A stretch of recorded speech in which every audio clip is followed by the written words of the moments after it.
Alrighty, we got that patched there. I gotta sand it down, put the switch plates back on. Got another coat on that. Sanded. Put one more coat on these, and then they'll be done. Same there. That patch is done.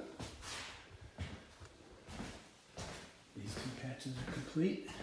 Just a little sanding and a little touch up here and there. I try to trim that window out. Let's see if I can find enough wood to do it. We had a little bit of a ceiling party in here. It is in really bad shape. There's nothing up in there to screw the drywall to.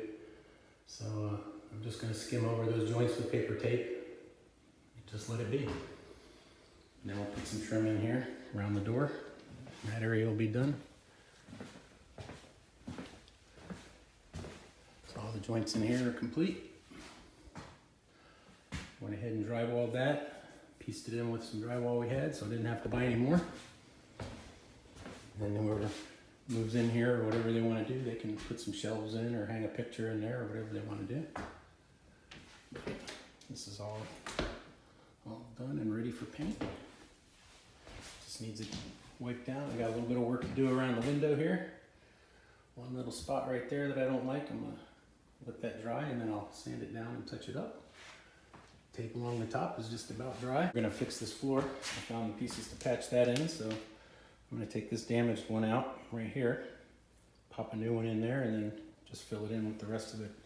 And then here, just gotta sand these cabinets. We're ready to sand. Just a light sanding. I'll probably use a lick power sander and just go through here real quick and just knock down all the bad spots. Still may do something here, I'm not sure. I don't know. I'm gonna skim this out so it looks nice though, these three joints. And then maybe put like 2 shelves in there. I have a nice piece of 1x4 I can do that with. That might look kind of sharp. So there you go. We'll be back tomorrow. See ya.